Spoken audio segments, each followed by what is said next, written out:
Ya ayyuhalladzina amanu dukhulu fis silmi kaffatan wa la tattabi'u khutuwatis syaitan innahu lakum adu mubin.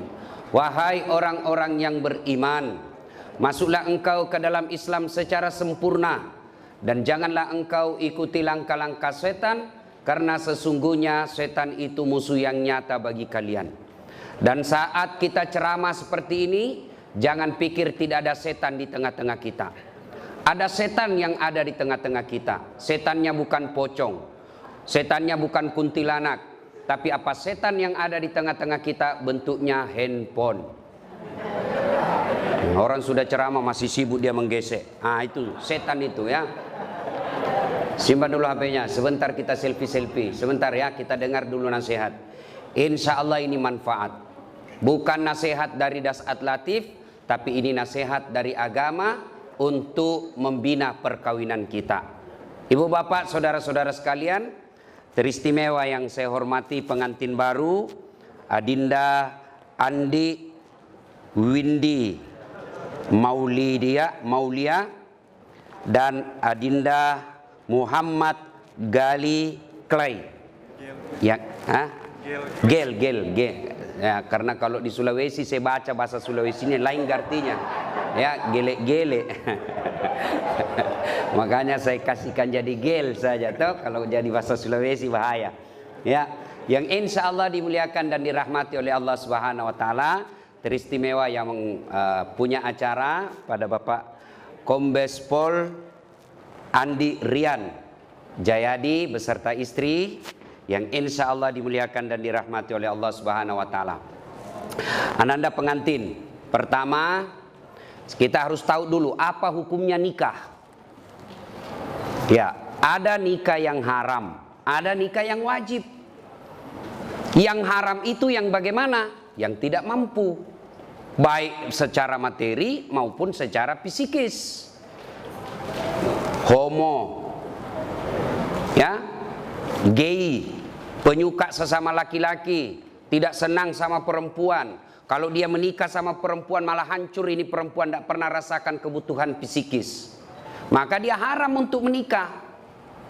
Atau lesbi, penyuka sesama laki-laki perempuan, dan ini semakin banyak dan mereka eksis. Ya, ini haram. Ya. Kemudian yang wajib.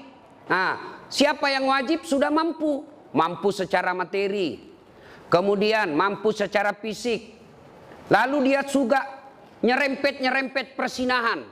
Ini wajib. Siapa mereka? Sudah punya kerja, sudah punya penghasilan, sudah mapan, selalu bawa ceweknya ke sana kemari. Itu dosa kalau dia menikah. Maka dengar ini, yang jomblo-jomblo fisabilillah, kalian juga yang sudah pacaran, dengar ini baik-baik, nikah cepat. Dengar ini cewek-cewek, dipacari 3 tahun tidak dinikah-nikahin, rugi kamu. Motor aja 1 tahun dicicil sudah lunas. Masa kamu dipacari 3 tahun tidak dinikah-nikahi? Maka saya hormat sama laki-laki ini. Masih muda, berani untuk menikah. Tidak semua laki-laki berani untuk menikah. Termasuk kalian yang bawa pacar tapi sampai sekarang tidak menikahi pacarnya. Siapa suruh kau undang saya? Ya, ini hebat ini. Benar deh. Betul, kau berani, masih muda. Mertuamu polisi pula, istrimu orang Bugis pula. Oh, luar biasa Pak. Saya perlu kasih tahu apa artinya itu tenrisau. Itu bahasa Bugis, kalau bahasa Indonesianya tenrisau itu tak terkalahkan. Maka siap-siaplah kau menaklukkan orang yang tidak terkalahkan. Ya, itu bahasa Bugis. Orang Bugis kasih nama itu ada filosofinya. Tenrisau, tenriteta. Kalau tenriteta itu tidak bisa dilewatin. Nah, ini tenrisau ini artinya tak terkalahkan. Ya, itu yang pertama, lurus, itu hukum menikah. Yang kedua yang perlu kita paham untuk nasihat kita, luruskan niat. Nikah itu jangan macam-macam niatnya. Niat apa? Melaksanakan syariat Islam. Niat apa? Mengikuti sunnah Nabi. Karena Nabi katakan siapa yang sudah mampu lalu dia tidak mau menikah, falaisa minni, bukan bagian dari umatku. Dengar ini baik-baik. Ya, maka luruskan niat. Menikah itu kata Nabi, nikahi seseorang karena 4 hal. Ya, ini bagi adik-adik yang belum mau menikah dan lagi pusing cari jodoh. Kata Nabi, nikahi seseorang karena satu, kalau kau laki-laki, nikahilah dia karena kecantikannya. Perlu cantik. Kenapa? Dia 24 jam di depanmu. Kau pulang kerja, ya ada lagi dia. Kau mau tidur, dia lagi di depanmu. Kau mau makan, ya ada lagi dia. Kalau dia jelek, cepat bosan. Akhirnya ganti casing. Tapi cantik ini penting, tapi tidak boleh prioritas. Kenapa? Cantik ada batasnya. Apalagi zaman sekarang.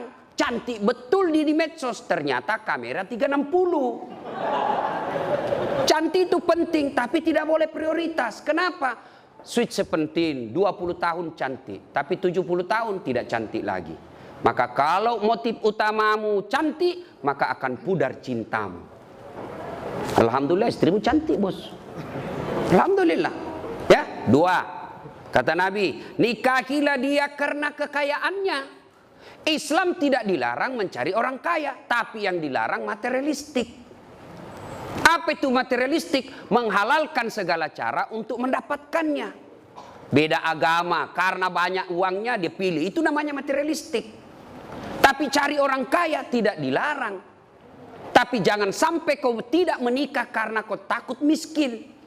Tidak ada orang setelah menikah semakin miskin. Kenapa? Logika Qur'annya, satu manusia ada rezekinya. Satu manusia ada rezekinya. 1 tambah 1 pasti 2. Maka nikahlah. Jangan kau pernah menolak pernikahan karena kau tidak merasa tidak mampu. Saya miskin. Maka kau akan miskin selama-lamanya. Karena Allah jelaskan, ana inda sanni abdi bi. Saya tergantung sangkanya hambaku. Kalau saya sangka, kalau dia sangka telah makin kaya setelah menikah, saya kasih kaya kau. Maka hakul yakin, cari yang kaya. Tapi adik, jadilah laki-laki yang terhormat. Jangan kau gantungkan hidupmu sama mertuamu. Jangan kau pikir hartanya mertuamu. Jangan, kau akan menjadi laki-laki hina. Berdiri tegak dengan kepala terhormat karena kau hidup di telapak kakimu sendiri. Itu laki-laki. Yang ketiga, kata Nabi, nikahilah seseorang karena keturunannya. Boleh cari keturunan baik-baik, tapi tidak boleh prioritas. Kenapa? Ada orang bapaknya Nabi, anaknya pengkhianat. Siapa? Nabi Nuh. Ada orang bapaknya pengkhianat, anaknya Nabi Ibrahim alaihissalam. Maka penting cari keturunan baik-baik, tapi tidak boleh jadi prioritas. Nah, yang keempat, kata Nabi, nikahilah dia karena agamanya. Ini yang prioritas. Ya, kata mahasiswa saya, Ustadz, kenapa agama nomor 4? Mestinya dia nomor 1. Saya bilang jangan salah paham dek. Hadis itu agama nomor 4, tapi dia tidak titik di situ, dia koma. Lalu ada stressingnya. Utamakan agamanya, karena dengan agama kau akan mendapat 4-4-nya. Ada orang cantik, akhlaknya kesurupan. Ada kaya, tapi otaknya beleng-beleng. Ada lagi cerdas tapi mukanya hancur. Tapi untuk mendapat perempuan yang komplit, paripurna, dia cantik, dia anak keturunan baik-baik, kaya, bagus agamanya, 10-100 cewek belum tentu ada 1. Kalau ada tunjukkan saya juga masih mau. Ya kan? Maka utamakan agama. Karena agama, mukanya yang tidak cantik akan baik dengan akhlaknya yang mulia. Kekayaannya terbatas, tapi kaya akhlaknya, maka orang dia puji. Orang memujinya. Maka utamakan agamanya, tapi karena dengan agama kau akan mendapat semua-semuanya. Luruskan niat. Yang ketiga yang ingin saya sampaikan. Setelah ijab kabul ini dek, percayalah tidak ada keluarga yang tidak ada masalahnya. Ini semua ini. Muka-muka penuh masalah rumah tangga ini semua. Ya kan? Iya, percaya.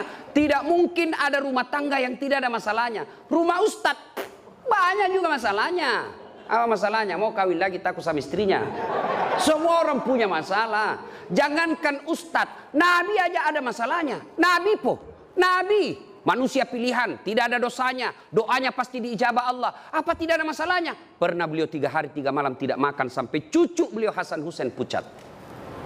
Dibuli, oh bukan lagi dibuli, diusir dari tanah kelahirannya Mekah. Siapa yang mengusirnya? Pamannya sendiri. Tuh Nabi. Bahkan pernah dalam kesetiaan rumah tangga, beliau pernah difitnah, Aisyah selingkuh. Itu rumah tangga Nabi, apalagi rumah tangga milenial. Pasti banyak masalah. Saya kasih kau contoh. Sebelum kau nikahi ini adik, apa masalahmu? Diterima ndak ya? Diterima ndak ya? Diterima ndak? Sudah, diterima. Selesai masalahmu. Oh, ada lagi masalah. Ada corona. Mau menikah ada corona. Ya, selesai menikah seperti ini, apa selesai masalah? Muncul masalah baru, mau punya rumah. Sudah punya rumah, selesai masalah, mau punya anak. Tidak ada orang tidak ada masalah. Saya kasih lagi contoh. Istri cantik, kau kira bukan masalah? Istri cantik digoda orang. Apalagi kalau suaminya jelek. Lebih masalah lagi tuh bos. Untung ini pasangan sama gagah dan cantik, klop. Berarti bagus kalau jelek istri Ustaz. Istri jelek dihina orang. Kita lagi yang malu jalan sama dia. Pergi pesta pengantin duluan aja dek, nanti saya menyusul. Sampai istrinya, bang di mana kau bang? Nggak jadi saya mencret. Coba. Istri cantik masalah, istri jelek masalah. Tidak ada orang tidak ada masalahnya. Lalu ada yang bilang sama saya, Ustaz, bahagia benar rumah tangganya itu Ustaz. Kenapa aku bilang bahagia? Tahu Facebooknya, foto-fotonya di Instagram, di WhatsApp bahagia, peluk-pelukan. Saya bilang, beleng-beleng itu kalau foto baku tangkar dia pergi share di Facebooknya. Masa orang bertengkar lalu dia share di Facebooknya? Itu dongok namanya itu. Pasti yang romantis. Saya itu bisa membaca psikologinya orang yang bisa baru bertengkar. Selama ini tidak pernah ada foto istrinya di medsosnya. Tiba-tiba tampil dengan mesra. Biasanya habis selesai selingkuh itu suaminya. Maka dia pasang lagi seperti itu. Hati-hati. Saya juga diprotes sama keluarga. Kenapa itu kau saya lihat tidak pernah itu wallpapermu istrimu. Tidak pernah saya lihat kau bawa-bawa foto istrimu di dompet. Saya bilang itu apa? Nah saya sudah hafal mukanya. Orang yang tidak hafal muka istrinya itu harus lihat fotonya tiap hari.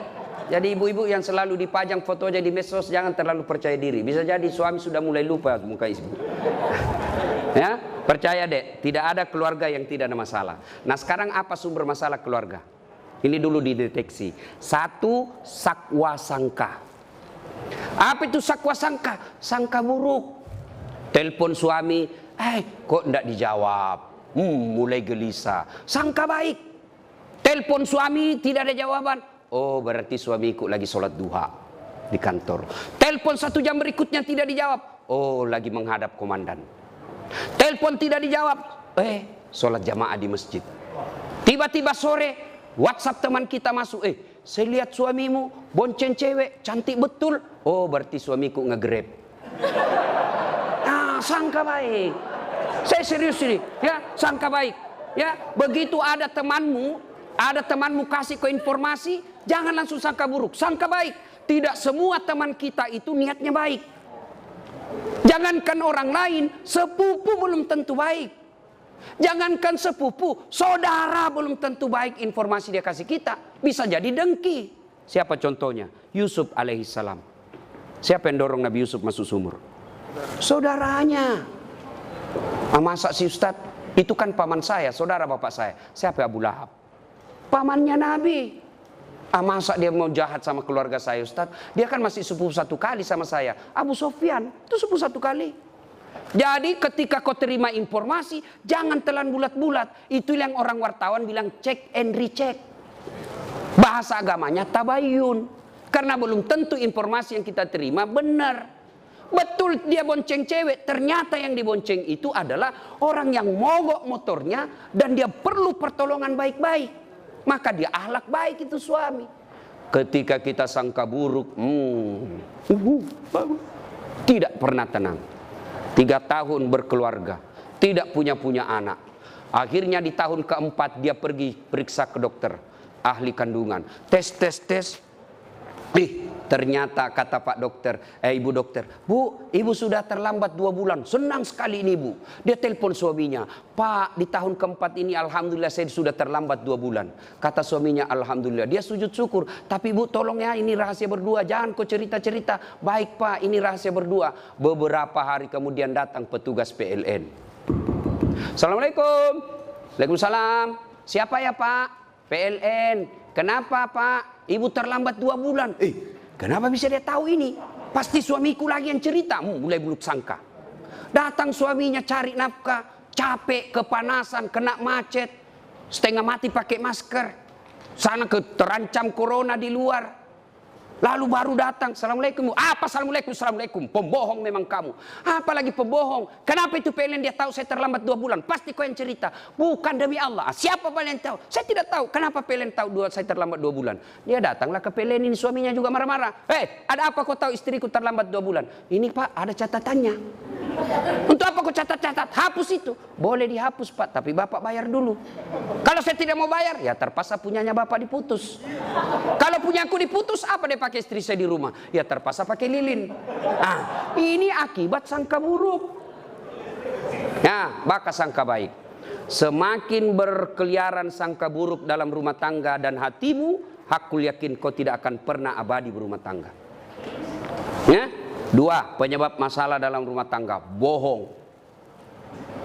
Berapa banyak rumah tangga berantakan gara-gara bohong. Bohong sekali, akhirnya apa? Menutupi kebenaran 99. Maka jangan pernah bohong. Lebih baik jujur.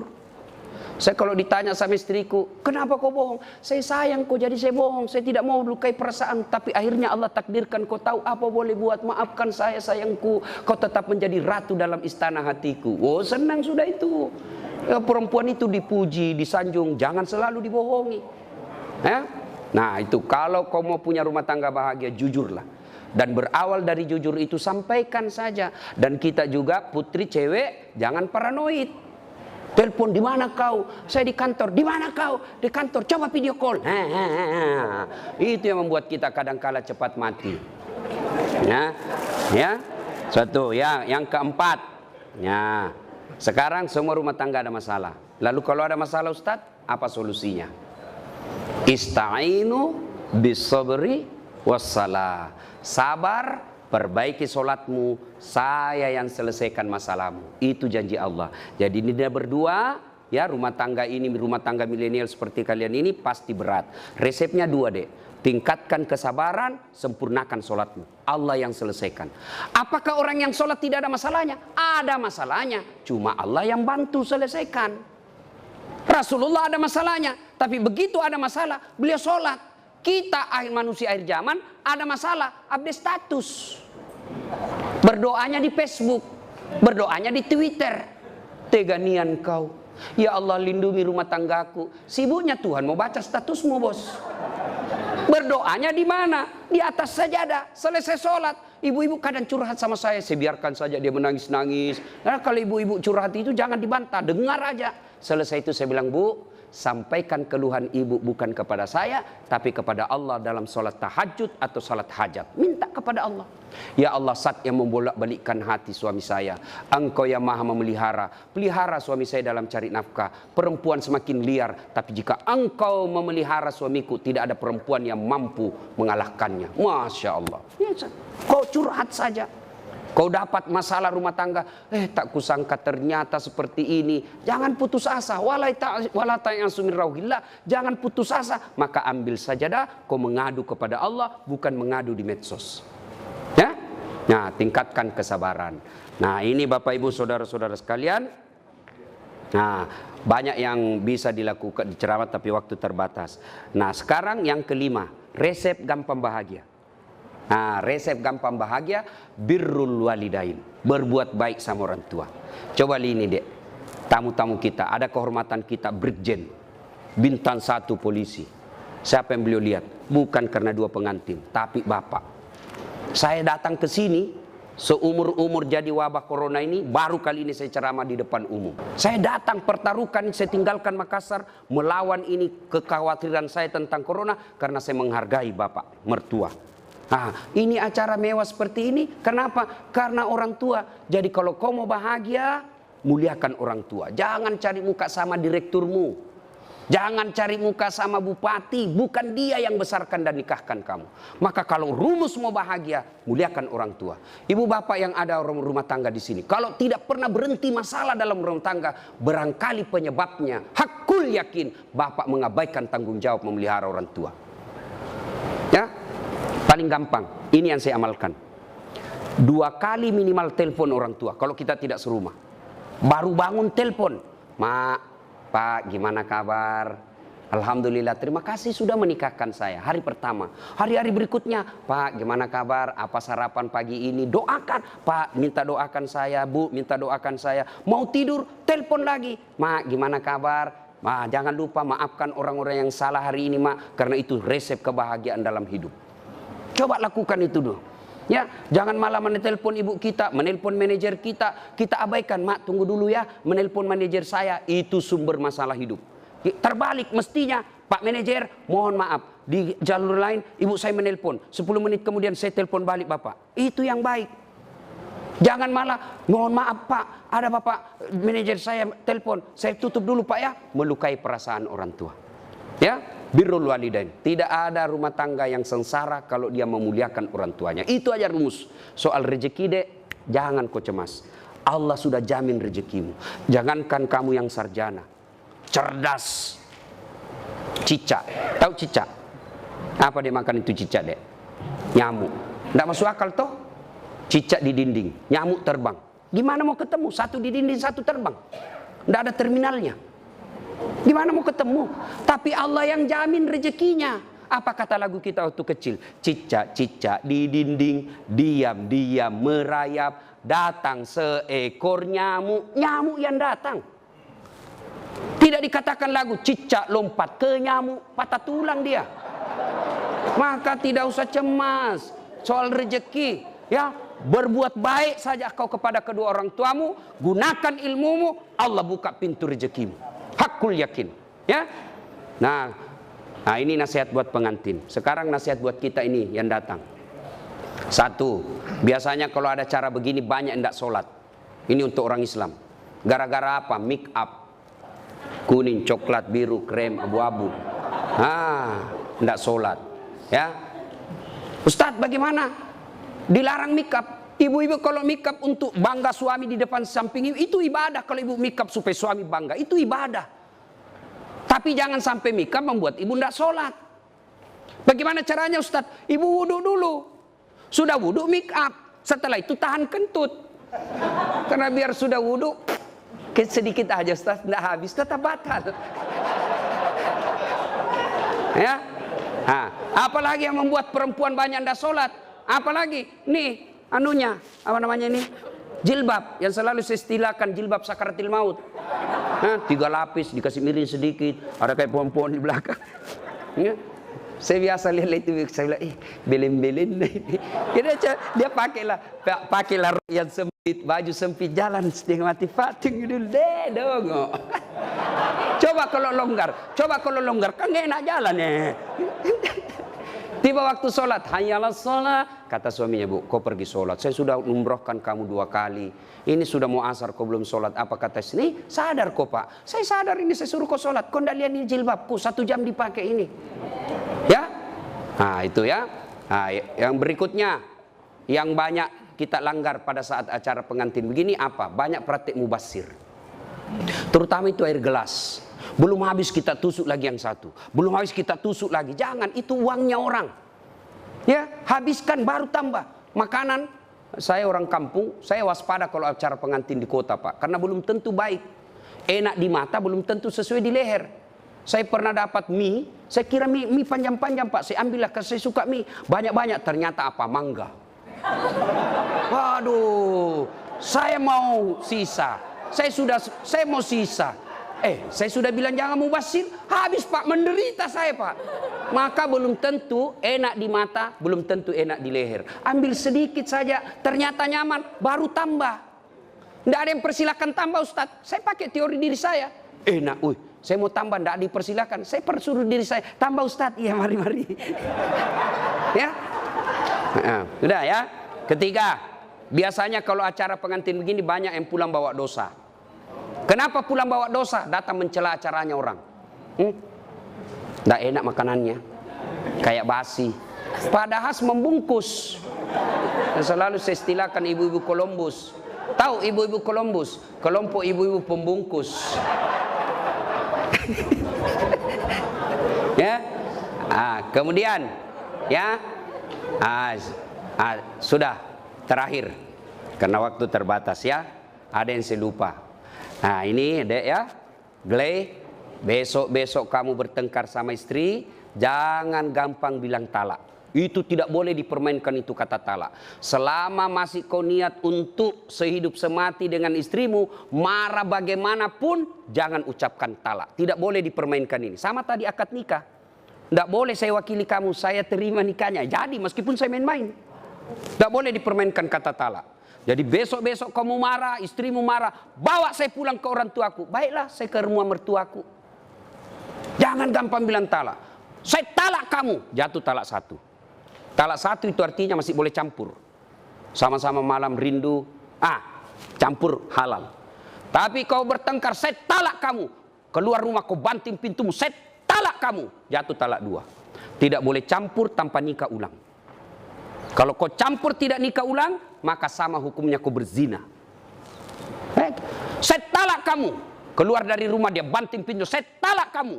Naik di motor, saya talak betul kamu. Jatuh talak tiga. Artinya harus cerai dulu, pisah, menunggu masa iddah tiga kali haid. Lalu setelah itu menikah istrinya dengan laki-laki lain. Lalu dia cerai, nunggu lagi masa iddah, baru boleh nikah kembali. Hati-hati, jadi jangan gampang bilang talak. Bagaimana kalau istri kita bilang talaka, talaka, talaka, talaka, talaka, talaka. Sampai, tidak apa-apa, biar sampai di atas pantatnya. Tidak apa-apa, biar dari talak dari pagi sampai pagi lagi tidak apa-apa. Kenapa? Hak talak ada sama suami, bukan sama istri. Ya demikian, mudah-mudahan ada manfaat. Ya sebelum kita akhiri, mari kita kirimkan suratul Fatihah kepada Rasulullah Muhammad SAW. Khasiat dan keutamanya kita ikhlaskan kepada keluarga kita, anak kita, adik kita yang menikah hari ini. Mari kita kirimkan suratul Fatihah. Mudah-mudahan suratul Fatihah itu Allah berkahi rumah tangganya, dunia dan akhirat. Dan bukan cuma di dunia bahagia, juga nanti di akhirat dikumpulkan bersama keluarga besar beliau. Ila hadratin Nabi Mustafa Muhammad SAW. Al-Fatihah. Bismillahirrahmanirrahim. Rahmanirrahim. Maliki yaumiddin. Iyyaka na'budu wa iyyaka nasta'in. Shiratal ladzina an'amta 'alaihim ghairil maghdubi 'alaihim waladdallin. Amin. Terima kasih Ibu Bapak, saudara-saudara sekalian. Demikian, semoga ada manfaat. Kalau masih mau dengar ceramah lengkap soal pernikahan, banyak ceramah saya. Nasihat kewajiban istri kepada suami, atau kewajiban suami kepada istri, kewajiban orang tua kepada anak, kewajiban anak kepada orang tua, ada di YouTube.